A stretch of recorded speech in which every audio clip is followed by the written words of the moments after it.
નમસ્કાર મિત્રો, મારી યુટ્યુબ ચેનલમાં ફરી એકવાર આપનું હૃદયપૂર્વક સ્વાગત છે। હોળી અને ધૂળેટી પૂરી થાય કે તરત જ ચૈત્ર મહિનાની શરૂઆત થઈ રહી છે, એટલે કે ગ્રીષ્મ ઋતુની શરૂઆત થઈ રહી છે।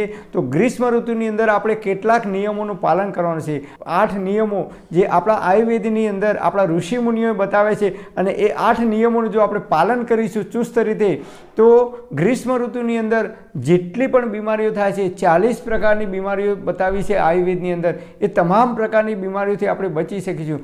ગ્રીષ્મ ઋતુની શરૂઆત થાય છે એટલે વાતાવરણની અંદર ગરમીનો પારો વધવા લાગે છે, અને એ ગરમી વધે છે ત્યારે બોડી પર એની અસર થાય છે। અને આપણા શરીરની અંદર શિયાળાની અંદર કે જે કંઈ ભારે ખોરાક ખાધો હોય અને જે કંઈ કફ આપણા બોડીમાં જામી ગયેલો હોય, એ કફ ધીરે ધીરે પીગળવા લાગે છે, અને એ ઉનાળાની ઋતુની અંદર બહાર આવે છે। એટલે કેટલાક લોકોને જ્યારે ઋતુ બદલાય છે ત્યારે શરદી થાય છે, ઉધરસ થાય છે, કફ થાય છે, અને નાકમાંથી પાણી આવે છે, અથવા ગળાની અંદર કફ જામી જાય છે, ગળાની અંદર બળતરા થાય છે, ગળામાં દુખાવો થાય છે, અને કેટલાક લોકોને પિત્ત પ્રકોપ છે, પિત્ત વધી જાય છે બોડીની અંદર ઉનાળાની ગ્રીષ્મ ઋતુના કારણે। ચૈત્ર મહિનાની અંદર પિત્તનો પ્રકોપ થાય છે ત્યારે આપણા બોડીની અંદર કેટલાક લોકોને આંખમાં બળતરા થવી, પગના તળિયામાં બળતરા થવી, પેટમાં બળતરા થવી, એસિડિટીમાં વધારો થવો, છાતીમાં બળતરા થવી, પેશાબમાં બળતરા થવી, શરીર પર ઝીણી ઝીણી ફૂલીઓ થવી, આવી અનેક પ્રકારની સમસ્યાઓ અમુક લોકોના બોડીની અંદર પિત્ત વધે છે ત્યારે પિત્ત પ્રકૃતિના જે લોકો હોય છે, પિત્ત પ્રધાન એવા લોકોને આવી સમસ્યાઓ જોવા મળે છે। તો આ તમામ પ્રકારની સમસ્યાઓથી આપણે બચવું હોય તો આપણા આયુર્વેદાચાર્યોએ, આપણા ઋષિમુનિઓએ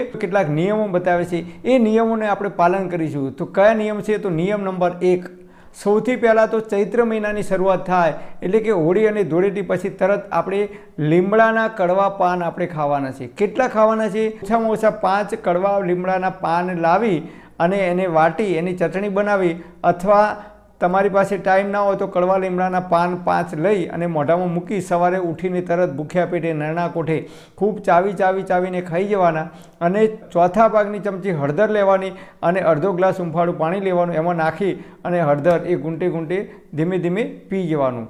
નિયમ નંબર 2, ચૈત્ર મહિનામાં આપણા ઋષિમુનિઓ કહી જાય છે કે મોડું ખાવાનું, એટલે કે મીઠાનો ત્યાગ કરવાનો।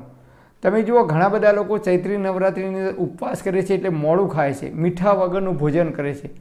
તો આપણે મીઠું બિલકુલ ખાવાનું નથી, અથવા શક્ય હોય તો મીઠું ઓછું ખાવાનું, અને એટલા માટે આપણા ઋષિમુનિઓએ આને ધર્મની સાથે જોડ્યું છે। નિયમ નંબર 3, અથાણા આપણે બિલકુલ ખાવાના નથી। ચૈત્ર મહિના દરમિયાન અથાણામાં મીઠું નાખેલું હોય છે, તેલ નાખેલું હોય છે, અને ગરમ મસાલા નાખેલા હોય છે, એટલે આપણે અથાણાનો બિલકુલ ઉપયોગ કરીશું નહીં। નંબર 4, ઘઉંની જગ્યાએ આપણે જુવાર ખાવાનું રાખીશું। તો ચૈત્ર મહિના દરમિયાન જો આપણે ઘઉં નહીં ખાઈને એની જગ્યાએ આપણે જુવાર ખાઈશું તો એ ખૂબ જલ્દીથી પાચન થાય છે ઉનાળાની ગ્રીષ્મ ઋતુની અંદર। નંબર 5, દાણાવાળા જે શાકભાજી છે એ આપણે બિલકુલ ચૈત્ર મહિનામાં ખાવાના નથી, એટલે કે ભીંડો છે, ગવાર છે, પાપડી છે, વટાણા છે, વાલોડ છે, આ જે દાણાવાળા જે શાકભાજી છે એ દાણાવાળા શાકભાજી આપણે બિલકુલ ખાવાના નથી। તો એની જગ્યાએ આપણે વેલાવાળા શાકભાજી કહીશું, એટલે કે દૂધી છે, તુરિયા છે, ગલકા છે, કારેલા છે, કોળું છે, આ બધા વેલાવાળા શાકભાજી આપણે ખાવાનું રાખીશું। નંબર 6, દહીં આપણે ચૈત્ર મહિનામાં બિલકુલ ખાવાનું નથી। આપણને એમ લાગે કે દહીં ઠંડુ છે, ના, તદ્દન ખોટી વાત। આયુર્વેદમાં દહીંનો જે સ્વભાવ છે ઉષ્ણ કહ્યો છે, દહીં એ ગરમ છે, અતિ ઉષ્ણ છે, એટલે દહીં આપણે ચૈત્ર મહિના દરમિયાન બિલકુલ ખાવાનું નથી, નહીં તો બોડીની અંદર ગરમી વધશે, અને બોડીમાં ગરમી વધશે તો જે લોકોને પિત્ત પ્રકૃતિ છે, અથવા જે લોકોને આંખમાં બળતરા થાય છે, પેટમાં બળતરા થાય છે, છાતીમાં બળતરા થાય છે, હાથ પગના તળિયામાં બળતરા થાય છે, એમની બળતરામાં વધારો થઈ શકે છે। તો દહીં આપણે બિલકુલ ખાવાનું નથી, અને છાશ પણ ખાવાની નથી। પણ જો તમારે છાશ ખાવી હોય તો ઘરે બનાવેલી મોડી અને તાજી છાશ હોય, ધાણા અને જીરું નાખીને ખાઈ શકો છો, મીઠું નાખવાનું નથી।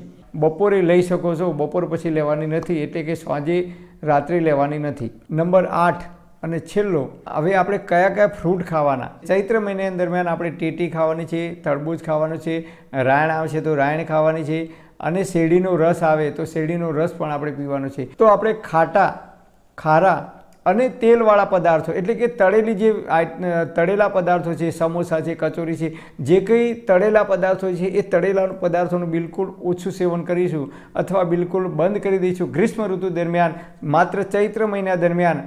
તો આપણે ચૈત્ર મહિનામાં જે પણ બીમારીઓ આવે છે આયુર્વેદ મુજબ ગ્રીષ્મ ઋતુને લીધે એ તમામ પ્રકારની બીમારીઓથી આપણે બચી શકીશું. પરમપિતા પરમાત્મા આપ સર્વેને તંદુરસ્ત અને નિરોગી રાખે એવી હૃદયપૂર્વક મારી પ્રાર્થના. Thanks for watching my video. Thank you.